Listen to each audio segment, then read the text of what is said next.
My agent said this was the Theo Vaughn podcast. Theo's tied up. Your agent lied.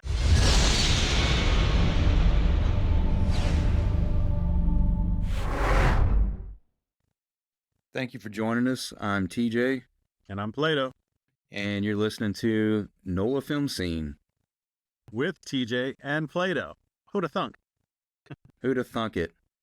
We're here tonight with actor Hick Cheramie. Hick, thanks for joining us. Thank y'all for having me. I've been keeping up with y'all for a while, and I'm humbled and honored because I know you both know a lot of people, and I'm humbled and honored that you guys asked me to be our first guest. So thank you so much. I greatly appreciate that, and I'm pretty excited to be talking to the both of you. Yeah, we're really excited to have you, and we're grateful that you agreed to be our first guest to get this show launched. Brian and I were talking, and we both had the idea of starting a podcast, and we thought we wanted to put something out that deals with the film scene entertainment industry in New Orleans.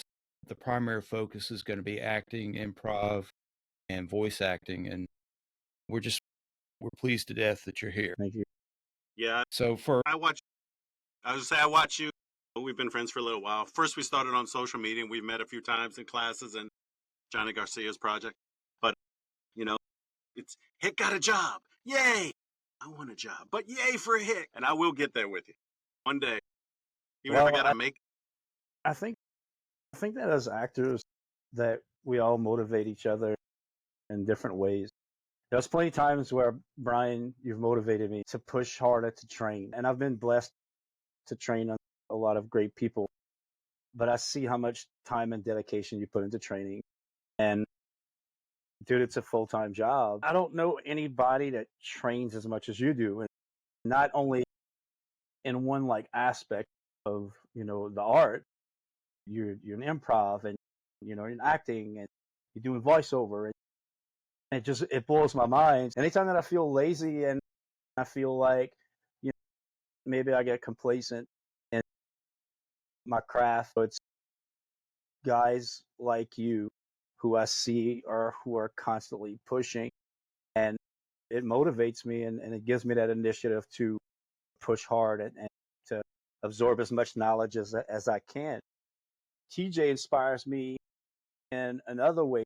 TJ communicates with me a lot as far as, we share a lot of knowledge, especially in the auditioning process, and there's things that, TJ will bring up to me and it's things that I forget. I'm like, oh yeah, this is something that I got to remember to do, or, I have to remember that I can't come up with an exact thing of what it is because we've had many conversations and we share our auditions and, we discuss those auditions a lot. Obviously, we audition for a lot of the same things. I don't know why, but we do. Yeah. I think that we all bring, rather we getting jobs or we're not getting jobs, I think just as a community that we all inspire and bring each other certain things that we need, Totally agree. Yeah, for sure. Yeah, you've definitely been a really good inspiration for me and a wealth of knowledge.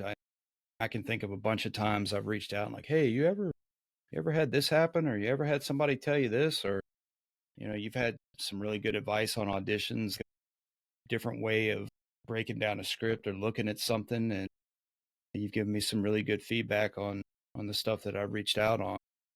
So it's been kind of cool. And yeah, you're right. We've auditioned for some of the same roles. It's been kind of cool. Yeah, it is. Oh, go ahead.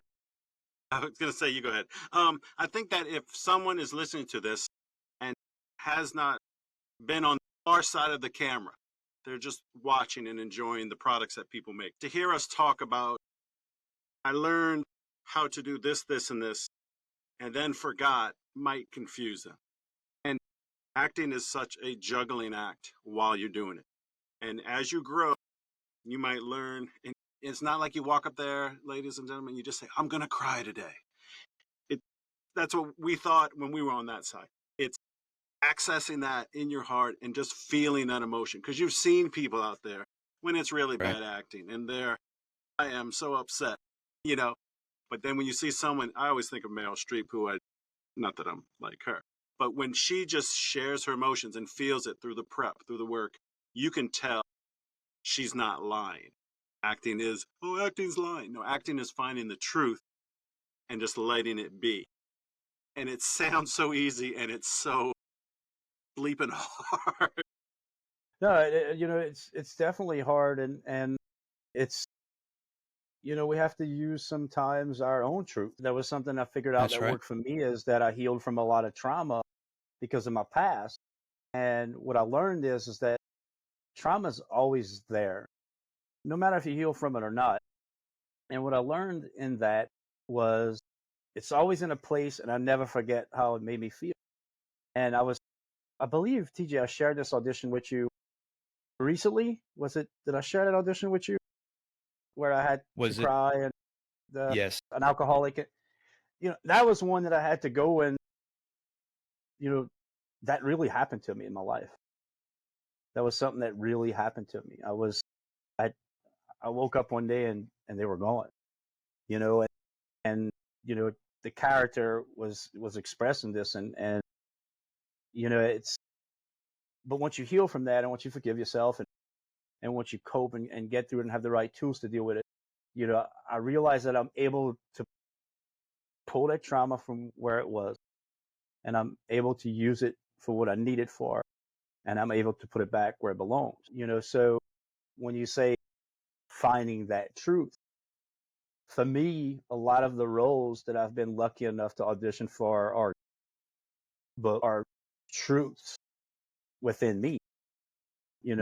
These are experiences, these are things that happen, and they're not precise.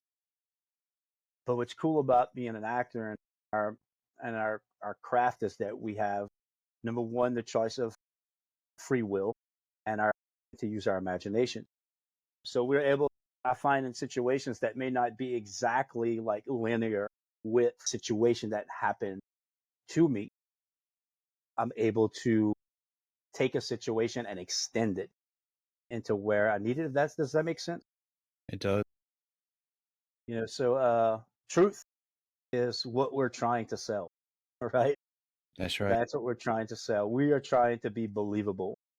That's And right. I found out as a human being, the only way we can really do that is really tapping in to our own experience and extending that into, whatever that writer wants us to be, right?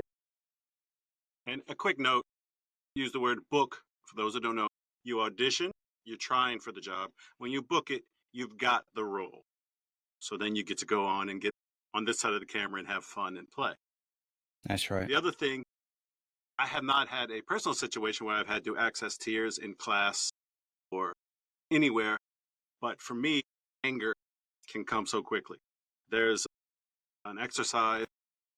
The teacher does not want us to describe it to other people so they can come to that class fresh, but you probably know what I'm talking about.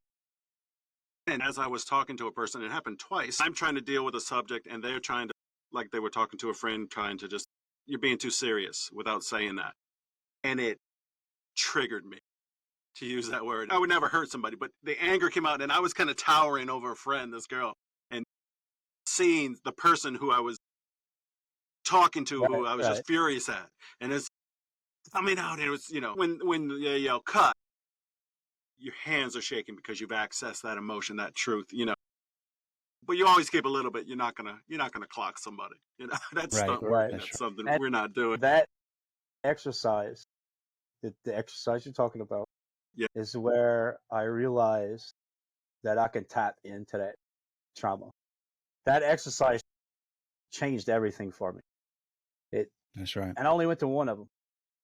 But the minute I realized that, oh, this don't matter, this matters, Yes. Right. and I used the real life experience in that situation, and it opened up a whole new world for me. Right. It just opened up some things that I didn't know I was capable of doing. It opened up some places that I wasn't able to access. And I know we can't promote it, but man, I highly suggest it to everyone I talk to. I'm like, you need to do this. You really need to experience this. It's a beautiful Yeah. thing. That's right. I just remembered because it's from Jim Gleason from the Working Actor Studio, and it's called the Circle Exercise. And the tagline, it's what on-camera acting is all about without being on camera. You know, when you take classes, you have to study a script. It's not that. You just come in and you live the life, and that's all I can say. And it's so worth it. I've taken it, we lost count, but about 17 times. It's once a month. Yeah. Been studying for about 4 Wow. years, and I love it. I think I'm a little bit slower accessing my emotions than you, which is fine. We're all at our own speed. But I say this every time, too, to the people who have just taken it. You may hear the same lesson, but you're a different student. Yeah, So that's right. if you're working out, because you can go ahead. no, you just your perception changes Mhm. after, you Yeah. know. So once you're able to access that, then you start.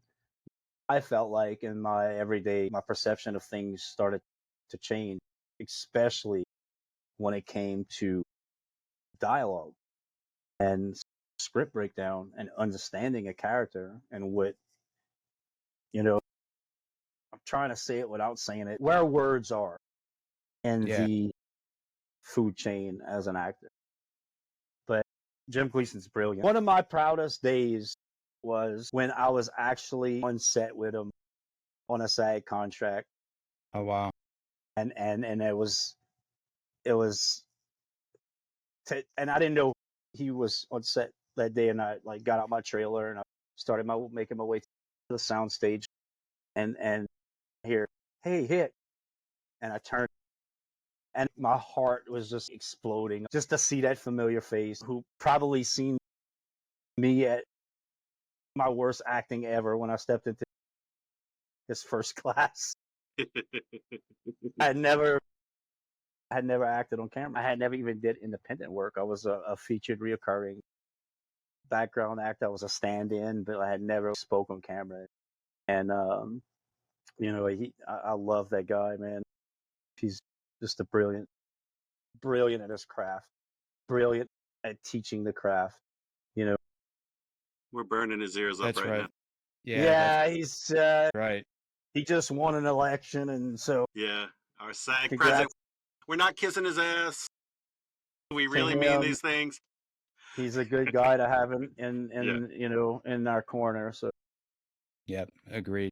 Yeah, for me, accessing those emotions, I think I was a little bit slower to it as well. You know, you guys know my background. For those that don't, I served in the military for a while, and they teach stoicism. You don't show your emotions.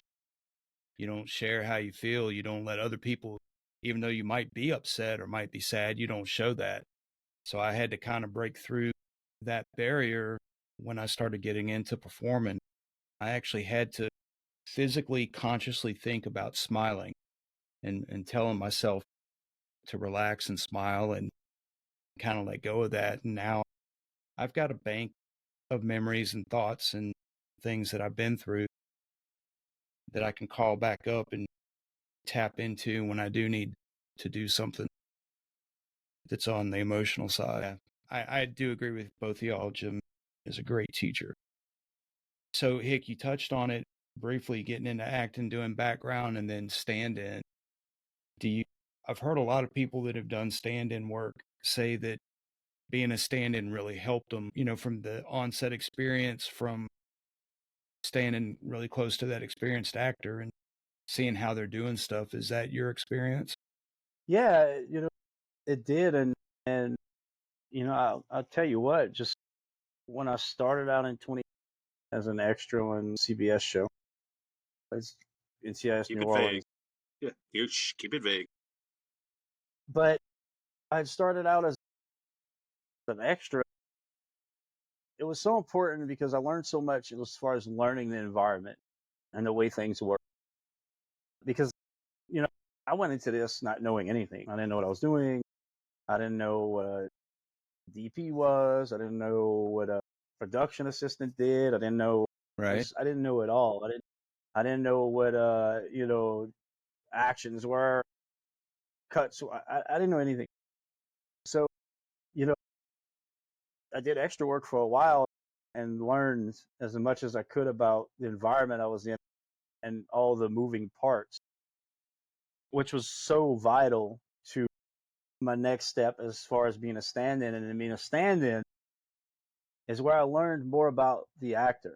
I learned more about not so much acting, but I guess, the technical things of being on a set and lighting and, how rehearsals went. And so I learned a lot doing stand-in work, which really helped out. Could you tell, for listeners that might not know what a stand-in is, could you give us a brief explanation of what the purpose of a stand-in is? First team, that would be the actor. And, before this actor even gets on set, there's a lot of these moving parts, these things that got to happen, lighting, sound, and all these things have to be perfect.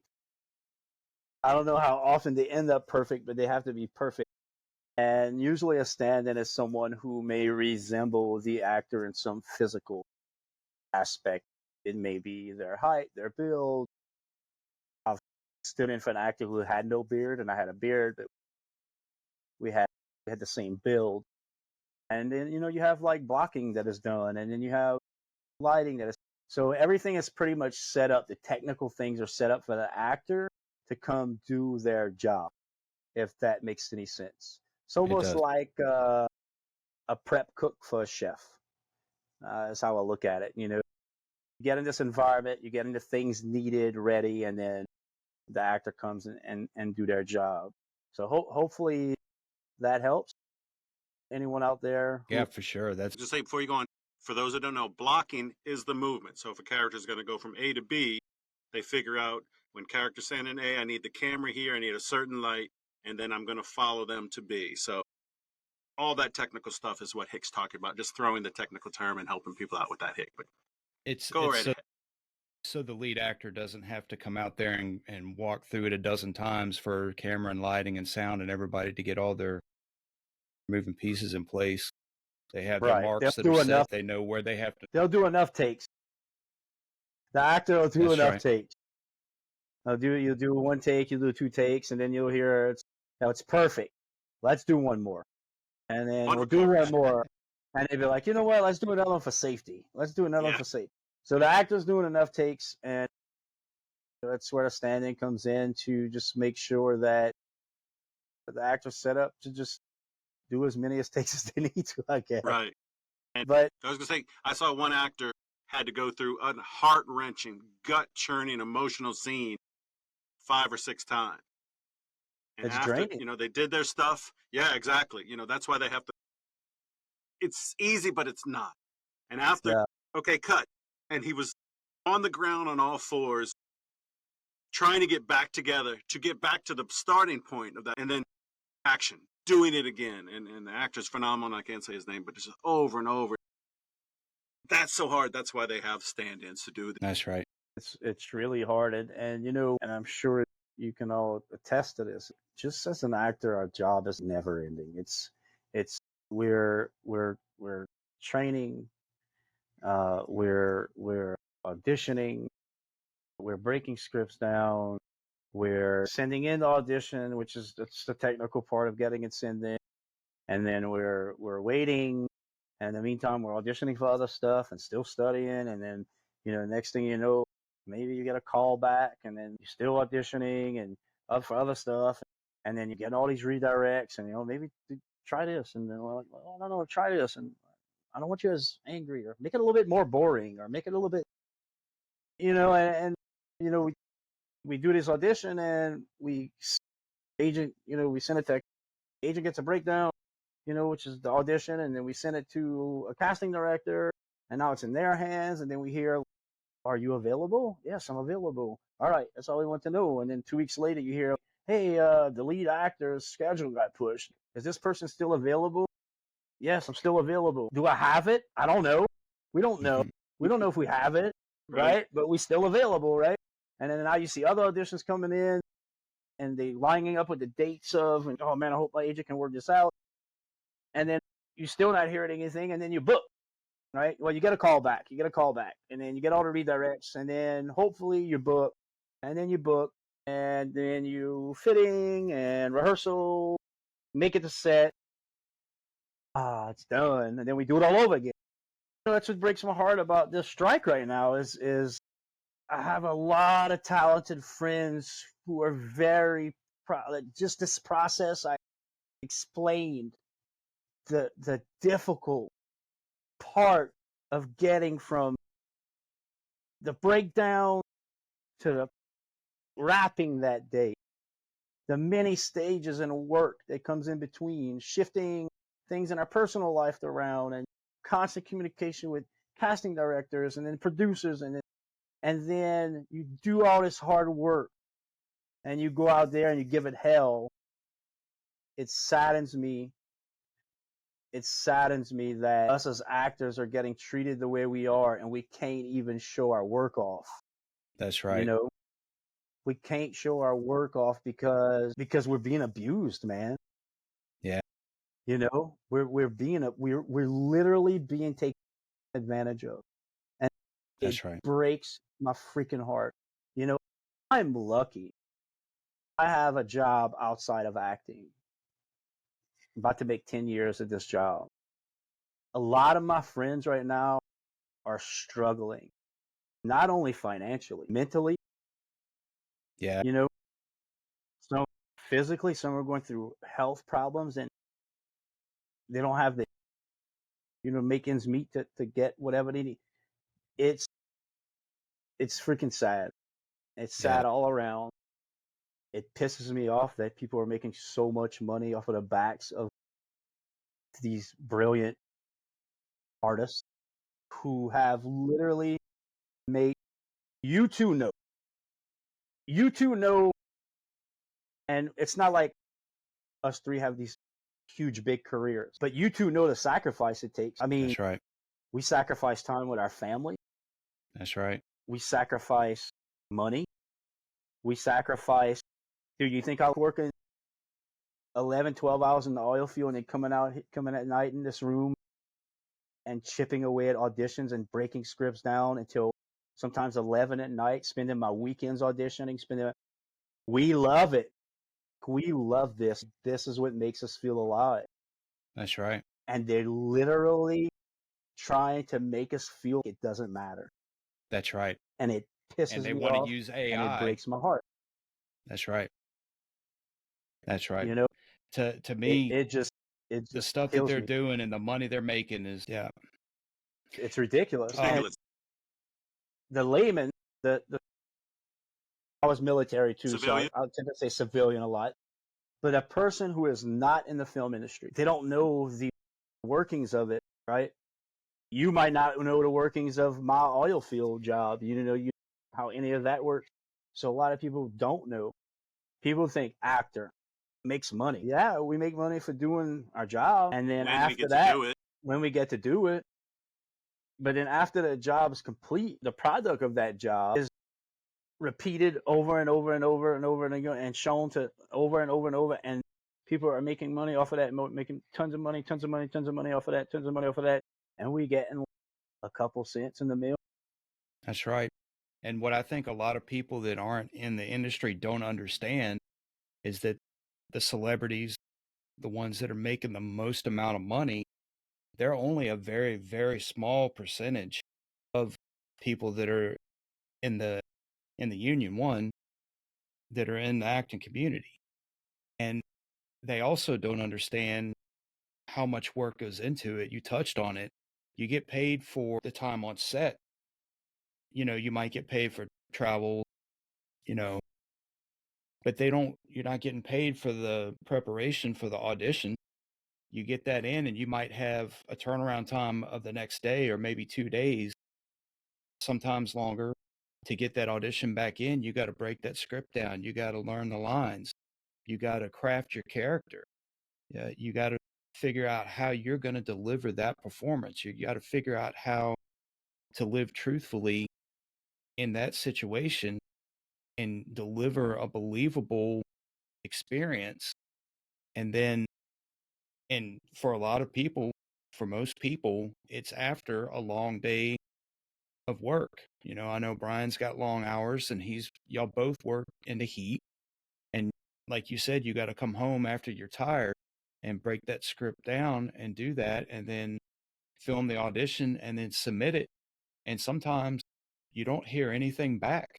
You have to get in that mindset of submit the audition. And if you hear back, you do. If you don't, you don't.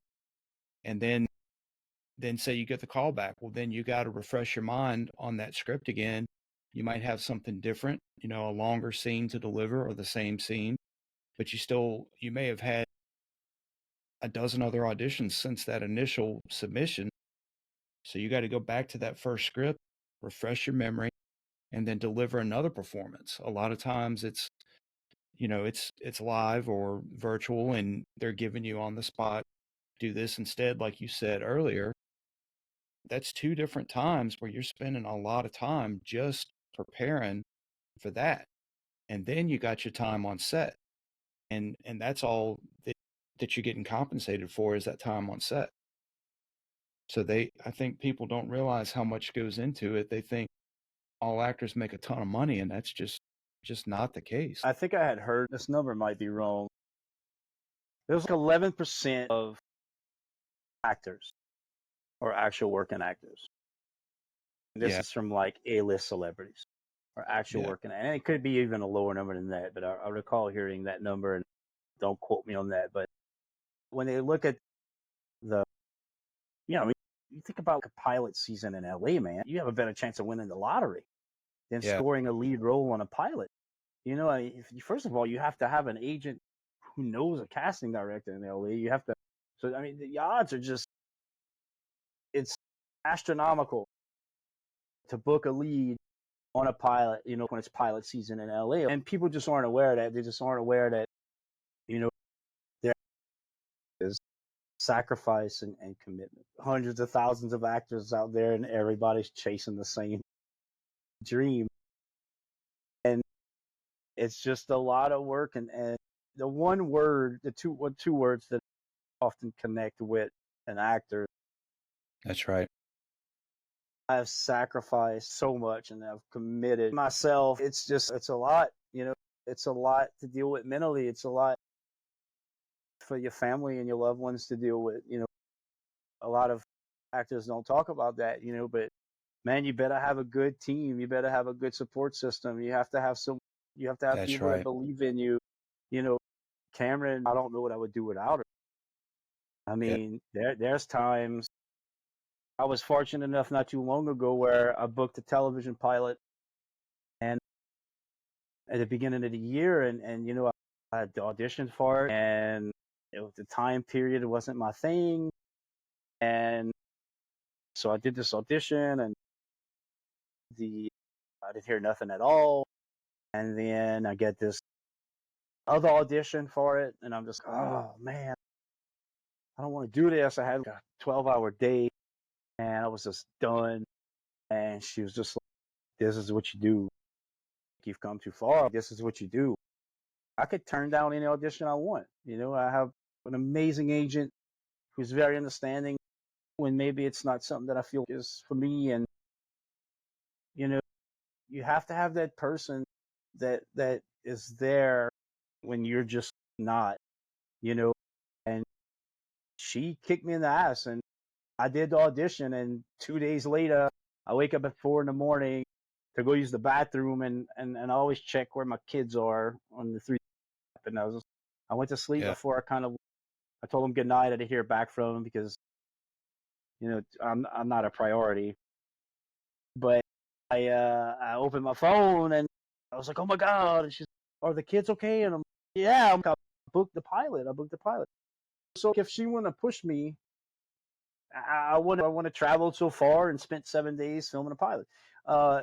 You have to have a support system and people that believe you. And if you don't, if there's people around you in anything you do in your life, you just got to set healthy boundaries, and you just can't have them, As an actor, and I'm sure y'all can, in the different projects and different things y'all do, I'm sure y'all can all agree that you have to have that support system. You have to have that. Absolutely. If your family don't believe in you, then find other actors who do. Find other actors who do, but find your tribe, find your group, find your people. They are there. So there's a lot that comes with it. it's a lot of sacrifice. It's a lot of commitment, not only you, but others also.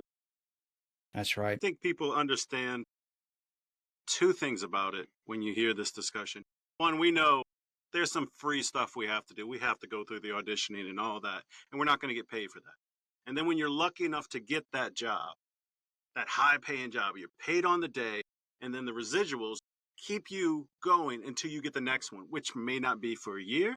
It may not be ever again. You don't know.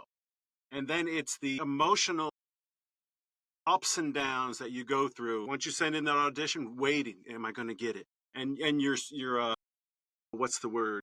Not just self-doubt, but imposter syndrome. That kicks into your brain. Oh, I'm not good enough. And I haven't heard from him today. Oh my God. Oh no, I'm going to stop fighting it. No, I'm going to bring myself up. And you go through this emotional roller coaster. I booked my first commercial. It was a few weeks ago. It was supposed to come out in August. I talked to him. It's not coming out in August. And, certain things were said. They didn't say I'm not part of the commercial anymore. But my first thought was, oh my God, I'm cut. Oh no, and oh God, what did I do? I did something wrong. They don't look the way I look. I'm too fat. And then you plummet, and then you bring yourself out of that nosedive. So that can physically hurt you. And then you brush it off. You get up and you find something to do. So it's not, like you said, it's not the movie stars and the rich people that are hurting and demanding the money. 87% of the union do not make $26,000 a year. That's right. To make their insurance, to make them eligible for insurance, which then I think you have to pay for it because I haven't gotten it yet. So just think about that. Not making $26,000 a year, struggling with that.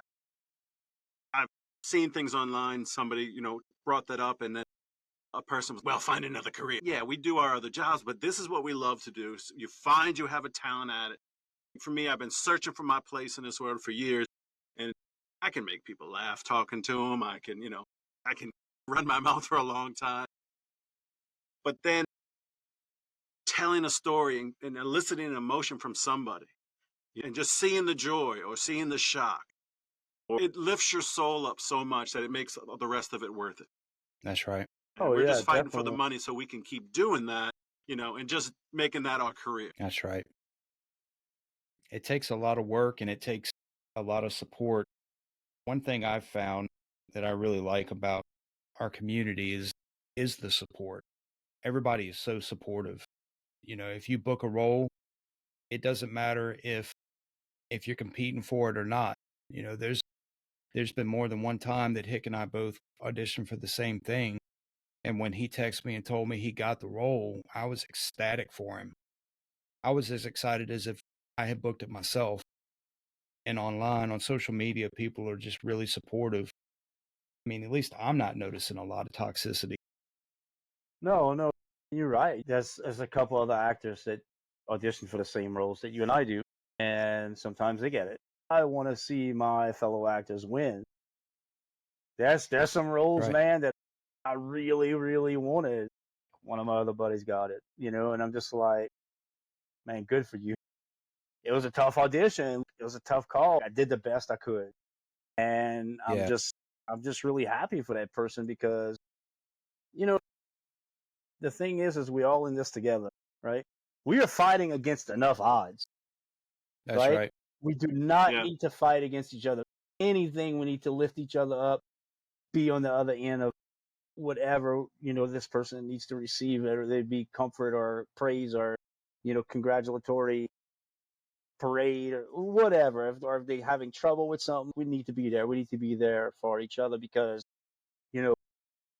we're a group of I think amazing, brilliant humans who are relentless, who are completely committed.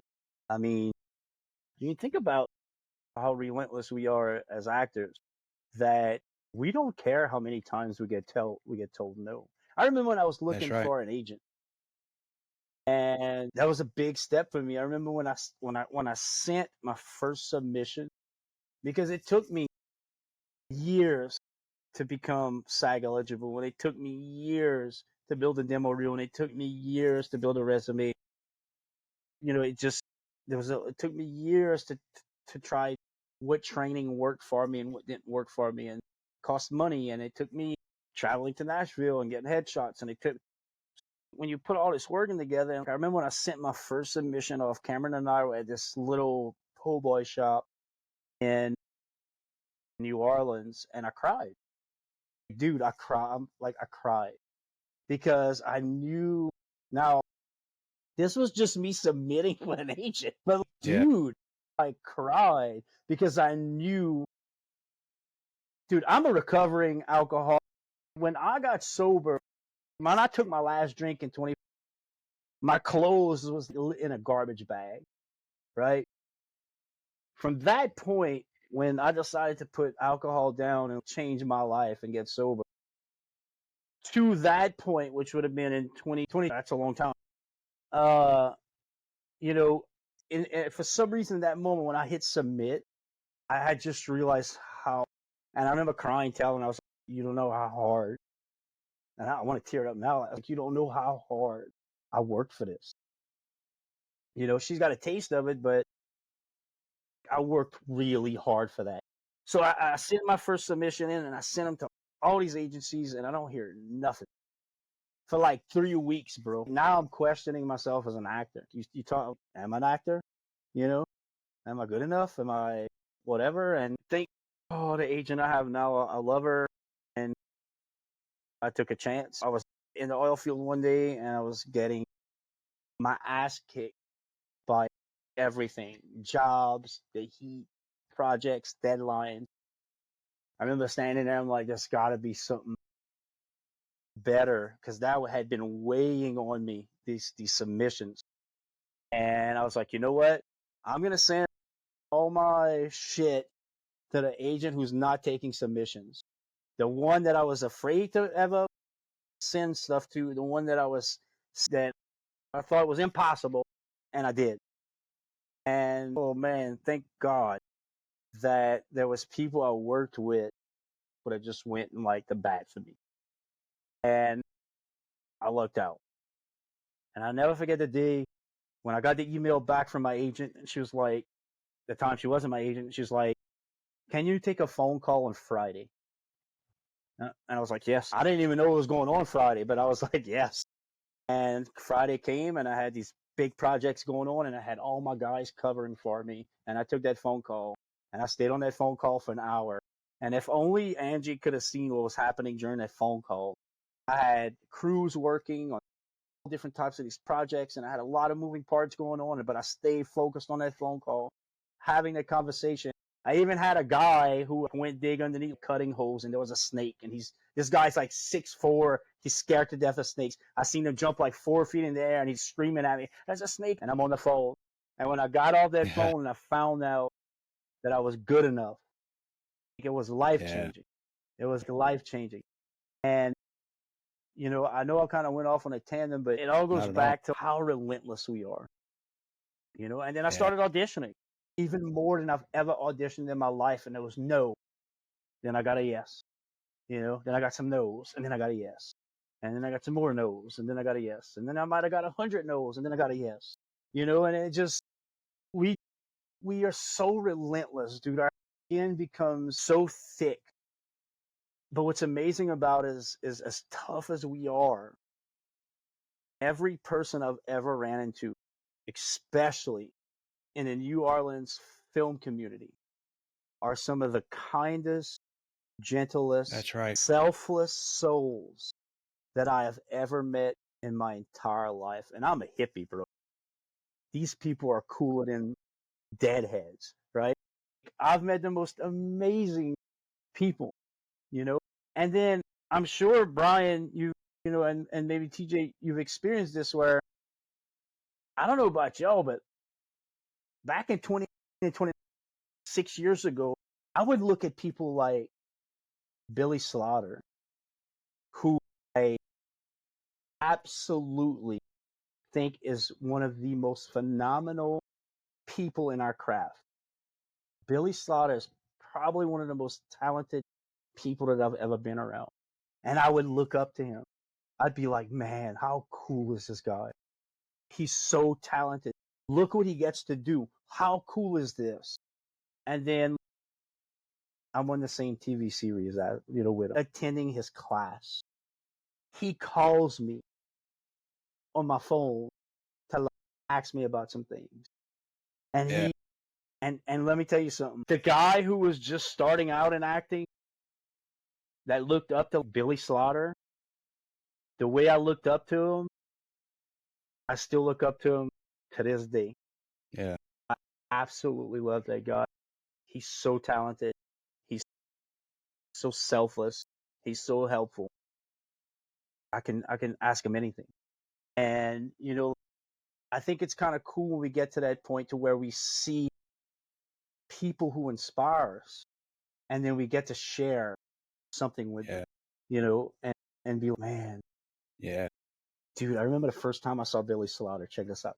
I went to a premiere of this film that Lance Nichols was in, and Caleb Knockhand was in it, and Jeremy Dean, and Rachel Jacobs directed it, and Michelle Silva produced it. And I show up at this event, and I see Billy Slaughter.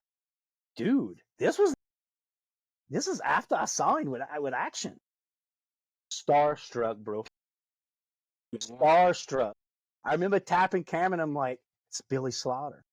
Billy was eating a plate of meatballs, bro. He was chilling. But I was starstruck when I saw Billy Slaughter. And I remember, man, I'm in the same agency with Billy Slaughter. I was just so giddy. I still get giddy talking about it. And so like, I introduced myself and we talk, and then I got to be in a picture with Billy. I was like, oh my God, it's Billy Slaughter. I don't know. He's just a phenomenal dude. But I just think it's pretty cool that there's people like him and Gleason and Dumont and, you know, these guys who be constantly striving to get to that level. And they're some of the nicest guys. And we can go to them with things, and we can go to them with questions, and we can go in and study under them, and they continue to inspire. I think we're so lucky to have those people in our area. Like, how lucky are we? And then also, I think we're very fortunate to have the casting directors that we have in New Orleans. Ryan Glioso, Hunter McHugh. These are just good. Brent Caballero. These are many others. They're just good people. They want to see us succeed. They want to see us win. When you get onto the level of crews and actors and then casting directors, we have some amazing directors in New Orleans also. Rachel Jacobs, brilliant human being. So when you have all these levels of people in film, and I've not ran into one with an ego problem. Right. They're the most humble people you've ever met and wanting to help. They want to see you win. So I think we're very fortunate in New Orleans. I truly believe that New Orleans is very unique compared to any other city that is thriving in film, because it's so close to them. And nobody's trying to beat anyone. We just all want to. That's right. We just all be great, right? That's right. I think they want to see people succeed. You know, casting directors, they're not scary. They're not the boogeyman. They want us to book that role, because when we succeed, they succeed. Some of the best advice that I've gotten from two people, you mentioned James Dumont earlier. He's my acting teacher. He said, I've never been rejected for a role. I just wasn't selected. And he said that, and I'm like, wow, that's really profound. And then an actor friend of mine talking about worrying about submissions and not hearing back. You know, when you're submitting for an agent or submitting for a role, you may not hear for a long time, or you may not hear at all. Jordan Salome, I met him on set, and he was one of my early inspirations to get started in this. I called him up. I said, do you normally hear back if you don't get selected, you know, if you don't book? And he said, no, you don't hear back. He said, the best advice I can give you is submit and forget. And when he said that, I'm like, wow. It was simple, but it was profound. And at that point, I just stopped worrying. Once I hit that button, once it goes up on Actors Access, that's it. I don't think about it again. Let it go. You can't let it eat you up, because as much as we're doing, it'll tear you up if you think about every single one of them. It will eventually affect your next audition. You know, That's right. it eventually affects whatever else we trying to go after. You know, getting pinned is it's stressful. You know, because you make it past the CD, and then the producers like you, and they pin you, and then you get 3 different emails. Are you still available? Are you still available? Are you still available? There's one time that I heard back after being pinned with 3 checks of availability. And the casting director, I believe, was Vicky Boone, maybe. And I got feedback through my agent. You know, it was me and I think it was 2 other actors who, for different characters, we all were up for different characters. We were all pinned, and I believe the email was something into the effect of, you have some really talented actors on your roster, and thank you for everything. It was one of those types, and I had never received that before. Even being pinned, it was more of like, yeah, you get pinned, call back, and then you don't hear nothing. You know, or you book it, right? Or it's another callback, or hey, we want to see you in person. You know, that type of thing. You know, so you kind of almost gotta say, and I think maybe TJ and I had talked about this once, is effort. You know, like you said, send it in. It's almost like you have to almost not give a crap anymore about it, kind of type thing, where you have That's right. to say, you know what, if I get it, I get it. If I don't, I don't. Right now, I am in hands of producers right now for an interim agreement, a SAG interim agreement. And it's been wild. I've got 2 emails already. Are you available? Is this person still available? You know, is he still available? And sometimes it'll cross my mind through the day. I'm like, oh, look at my phone. Oh, all right, I gotta let it go. You know, so I think the further you get into it, it's kind of a little harder and harder to let go. It's easy to send off the audition and say F it. And then once your agent like gets back in touch with you and they're like, yeah, they want to know if you're available. And, you know, the casting directors send it off to the producers. Now it's kind of really hard to let go. But I gotta let it go. Right? And then you get another email saying, are you still available? You're like, damn it. Yeah. You know, and I'm in that position right now as we speak. So Yeah. it's Is it the one we talked about the other day? the one I sent you. The one I sent you. I think I mean, I don't know who else submitted on that, but your performance in that was so incredibly moving and real and believable. I just knew when you submitted it that you were going to get a call back, because it was just so strong. I want to shift gears though. I got a question that I want to ask you. I get this question a lot. I get asked a lot, would you cut your beard for that, or would you shave for that?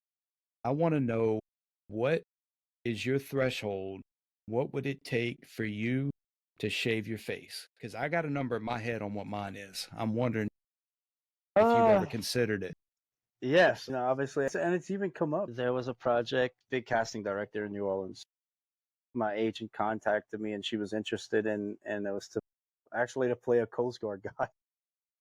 I told my agent, I gotta shave for that, you know, and then I was like, I'm also like, I can't, and it has to be, and I'm just gonna come out and say it. I would be willing to negotiate between 20 to 30 grand shave.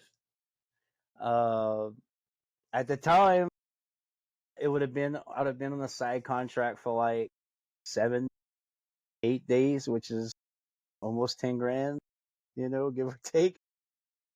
Yeah. But luckily, I was already in contract to film the TV pilot, and it was a period piece, and this had to all.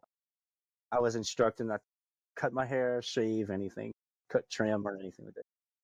But it had to be between 20 and 30 grand, I would say. It would have to be a my chunk of number's money. higher than that. Oh yeah, wow. Yeah. Well, I mean, plus I just want to pay off my car and stuff. Right. And buy me a new one.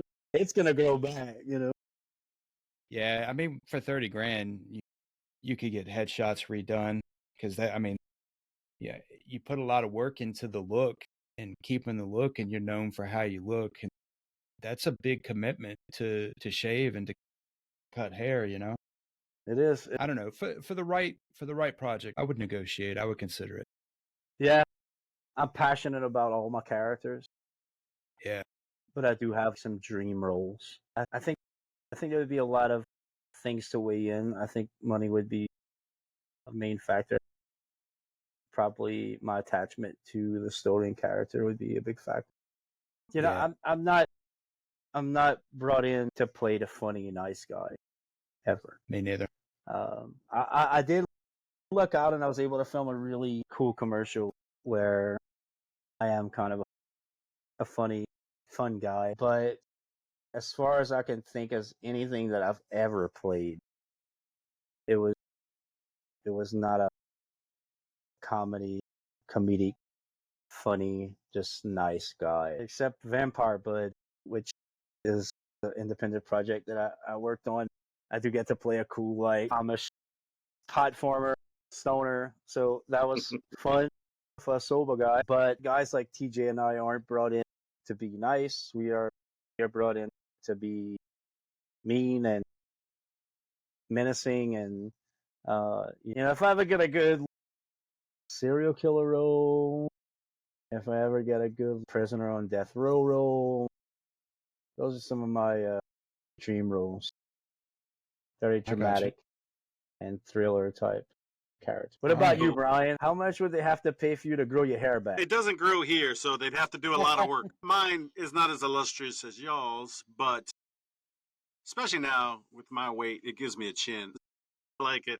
It would not be a day roll or a commercial. It'd have to be something. It'd have to make me SAG eligible, because that's the dream. Yeah.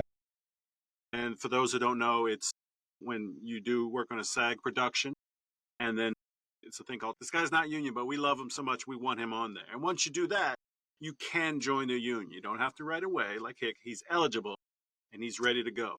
So that's my goal. So it'd have to be that. Not so much the money, but the role. If it's just a guy who walks on and says, hey, how you doing, and leaves, I'm not cutting my beard. This is only 3 months for me, about. If it was multiple days, if it was something in a superhero or something to that level, I'm a sci-fi nerd, so you can think of the couple of shows that I'm there. You know, I'm not saying. or you know. If Kevin Smith asked you to shave, you would shave. Yeah. For those who don't know, I'm trying to. My first thing I ever did was in his. I won't say what it was. One of his productions, and I just talked to him a couple weekends ago, and he recognized me, and it was photo ops at a con, and Kevin just sees me and gives me a big hug. Yeah, I'd shave for Kevin. He's super cool. He already gave out a shout out to. I used to be in this big beard club called the Bearded Villains, which I'm still in the club, but I'm just not an active member because I started to pursue acting and kind of veered away. But he actually gave a shout out to Bearded Villains once because we're based out in California and there's chapters all over the world. So he's it's a big charity beard club. But I remember he did a video, man, giving a shout out to, this is before Cameo and stuff. Like, he just did it because he ran into some bearded villain and they hit it off or whatever, and he did a big shout out. But yeah, he seems pretty cool. Yeah, you all tied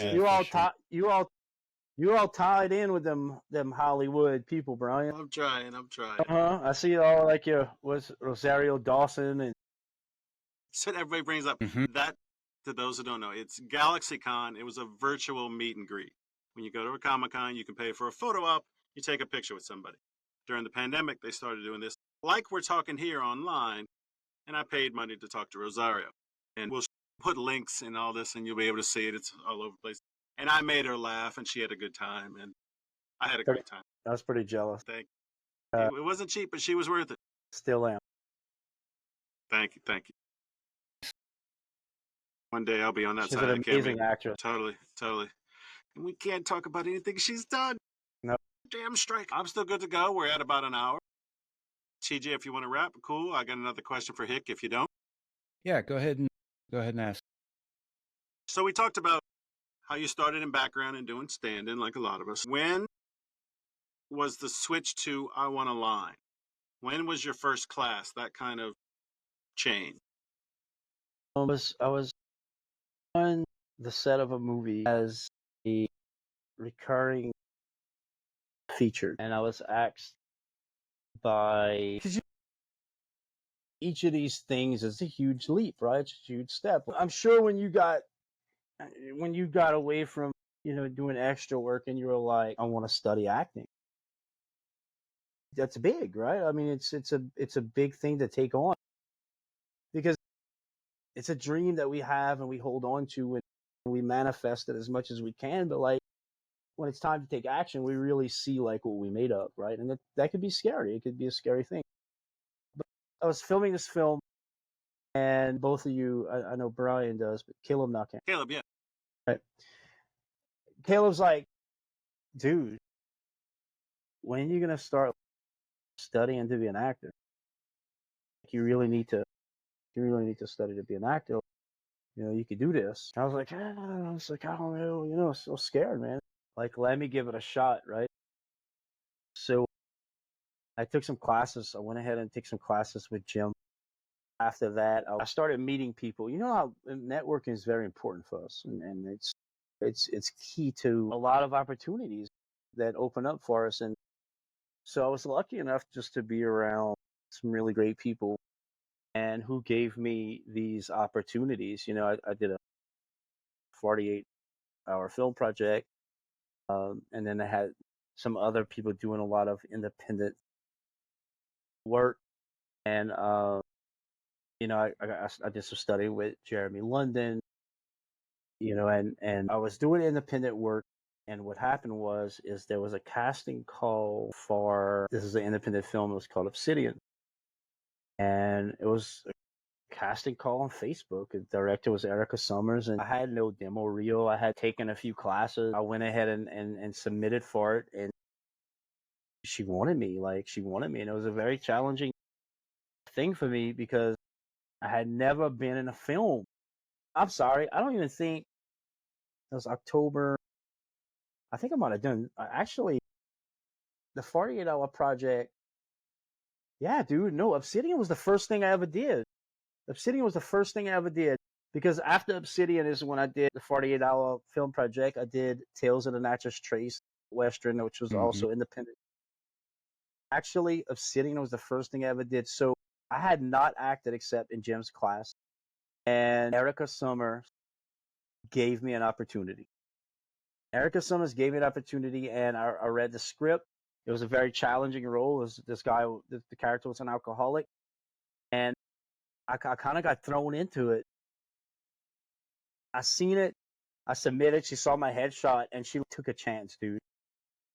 And I just literally showed up on set with a few classes from Jim. I had the experience of being a background actor, stand-in and feature recurring actor, and got thrown into a full feature film.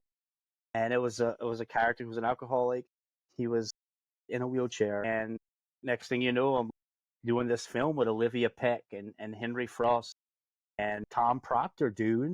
My first day on set, my first scene was Tom Proctor torturing me. The dude flew from the West Coast and came, and like straight up, Erica's like, oh yeah, I'm picking up Tom Proctor from the airport. We heading out to location and we shooting y'all scene. I don't even know what I'm doing. And I was fortunate enough that Tom Proctor, he's a larger than life person in person, and then on the screen it's even, he was in I can't say all the stuff he was in, but he's done a lot of stuff. I mean, this is a working actor, and he was an amazing stuntman back in the '80s, and he holds some records for these different stunts. And I did that first scene with him, and spending time with Tom that day. Everybody, like I said earlier, brings something to you, and Tom brought something to me that day, and Tom brought me some confidence, and I did the whole film. We won some awards. They ended up getting picked up by a distributor. I've done so many interviews for that film in the past few years. And that was my first film. And then next thing you know, I was doing an independent Western, Tales of the Natchez Trace. I was doing a 48-hour project. I was doing other independent films, music videos. I'm in 2 really cool music videos. And in that time, I continued to study Tracy Kilpatrick, Jeremy London, and taking different intensives from different casting directors and different, I guess, organically happened.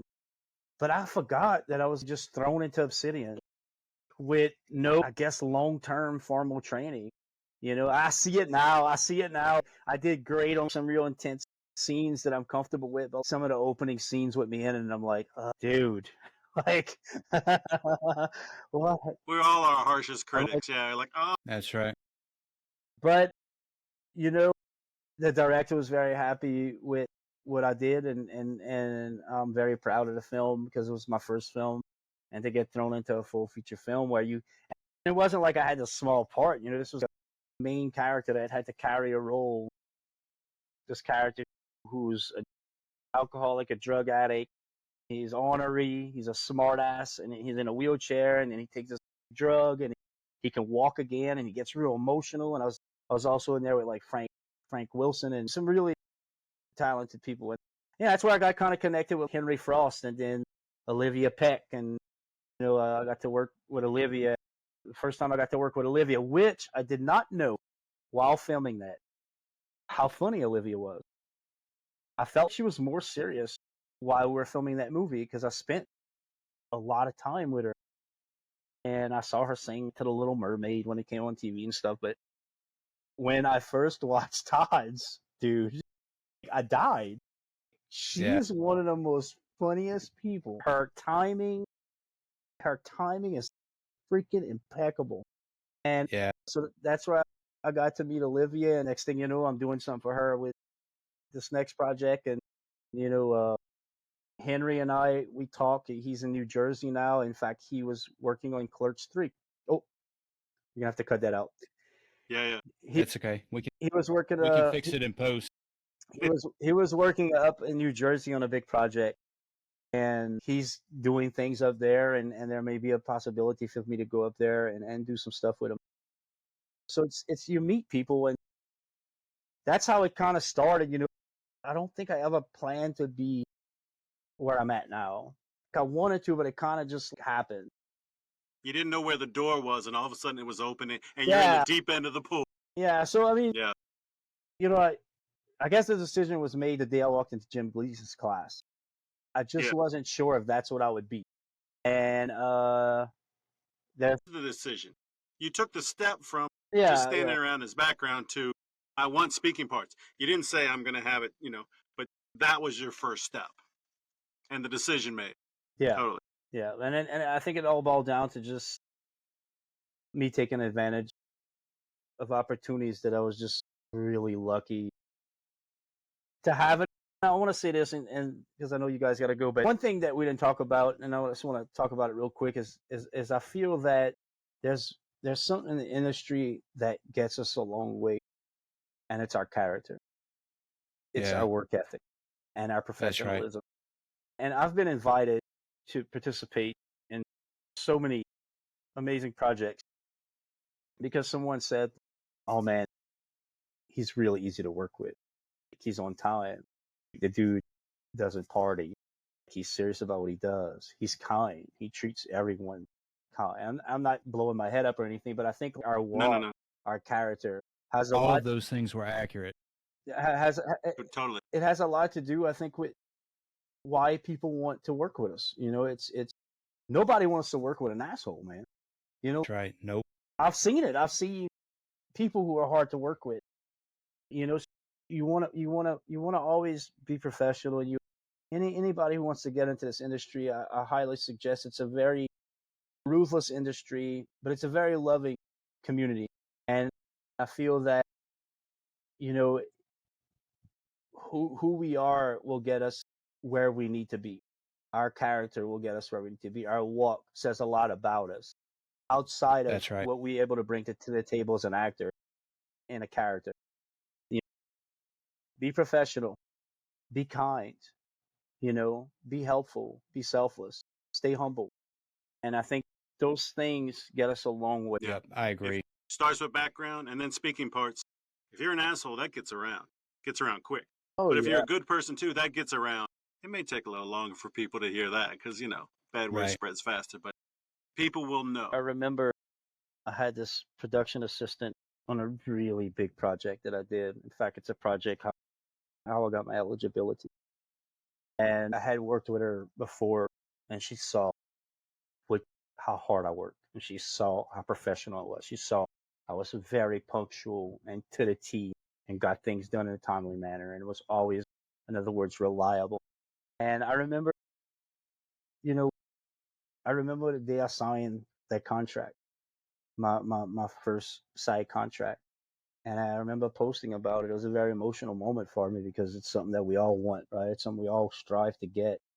And it was I remember signing it and my hand was shaking. And I remember signing it, and you never know who's watching you, right? We just never know. And when I went and I posted about it, that production assistant went underneath, and she was head production assistant, and she's did bigger things in film and on crew. She went tell me how deserving I was of it, and how proud she was of me, and that I was deserving, and that I was a hard worker, and that and I never thought this about this person, that this person saw this or whatever. She was just a person that I worked with. It's very important how we carry ourselves. It goes a long way, and people see you and people watch you. And we talked about that community. It's a tight knit community. Word right. gets around quickly about who you are. So be professional and always be kind to crew, to other actors, to extras, to be kind to yourself, and you'll be kind to others. That's right. Not just the people who can help you. Exactly. right. Everybody. With no motives, right. man. That's great advice. Well, I think that's all the time we have for this evening, Hick. I really want to thank you for coming on. You've offered some really great insights. It's really nice sitting down with you. Well, thanks for having me, man, and I appreciate the conversation. Hopefully, we get to see each other soon in person. On set. On set. I want to see you in person, but I want to see you working together on set. I just want to have That's a burger right. with you, man. And Brian wants to film a damn movie. Yes, on That's set. right. Yeah, if we can Film you eating a burger and we'll make money off of it. No, but We talked so long, my light burnt out. The charge went out. see, actors are really poor. He came and pays electricity. Santa Claus might be sending you a happy. Hey, Hick, do you want to share any social medias, any accounts if you want people to contact or follow you? Yeah, it's Hick Cheramie on Facebook, and then Hick Cheramie and IMDb, and Hick Cheramie _actor on Instagram. And reach out. You have an acting question, reach out. Just two young guys in Tennessee. I've been helping these kids are getting their career started, and they bombard. They send me questions all the time, and when I can get to them, I get to them, and they ask. If I'm not available, ask other actors. That's how we got to where we are. We just didn't all know it. We had to ask. Can't tell you the amount of people that have texted. What does this mean? What does That's that right. mean? Don't be ashamed. You have to learn. That's it. That's our first podcast. Round of applause, gentlemen.